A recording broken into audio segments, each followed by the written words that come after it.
ভিতরে চলে গিয়ে আল্লাহ নবীকে বললেন, ইয়া রাসূলুল্লাহ, হাবিবাল্লাহ, মানুষেরা নামাজের জন্য ইন্তজার করছে, মানুষেরা নামাজের জন্য অপেক্ষা করছে। আল্লাহ নবী বললেন, বাবা বেলাল চলে যাও, মুর আবা বকরিন ফালিসাল্লি বিন নাস।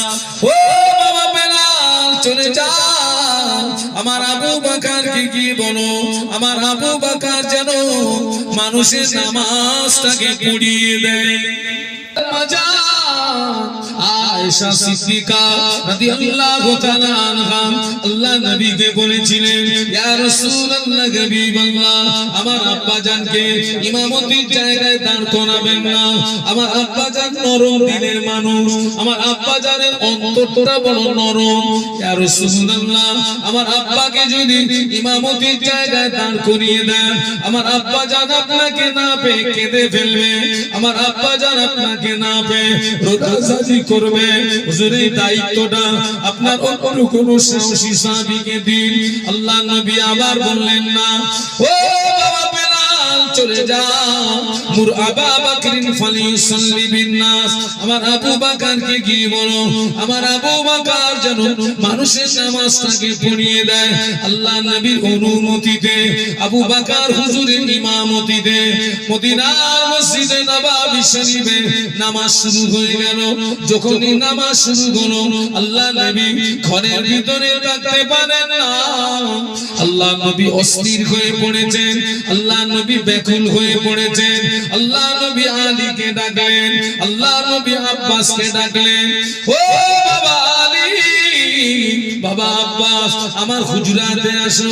দুইজন সাহাবী আল্লাহ নবীর হুজরা শরীফের ভিতরে আসলেন।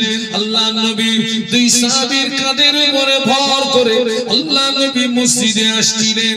আল্লাহ নবী এত দুর্বল, সাহাবীদের কাঁধের উপরে ভর করার পরেও আল্লাহ নবীর কদম মোবারক দুটি জমিনে খেসড়িয়ে যাচ্ছিল। আল্লাহ নবীর কদম মোবারক দুটি জমিনে নিগড়িয়ে যাচ্ছিল। ওই অবস্থায় নবী মসজিদে আসলেন। সাহাবীরা নামাজের ভিতরে আল্লাহ নবীকে দেখতে পেয়ে কোন সাহাবী সুবহানাল্লাহ পড়লেন, কোন সাহাবী আলহামদুলিল্লাহ পড়লেন, কোন সাহাবী আল্লাহু আকবার পড়লেন। আবু বকর সিদ্দিক রাদিয়াল্লাহু আনহু ইমামতির জায়গা থেকে বুঝতে পেরেছেন আল্লাহ নবী মসজিদে চলে এসেছেন। ও আমার মায়েরা, আল্লাহ নবীকে সাহাবীরা আগিয়ে দিলেন। আবু বকর হুজুর ইমামতির জায়গা থেকে পিছিয়ে আসলেন।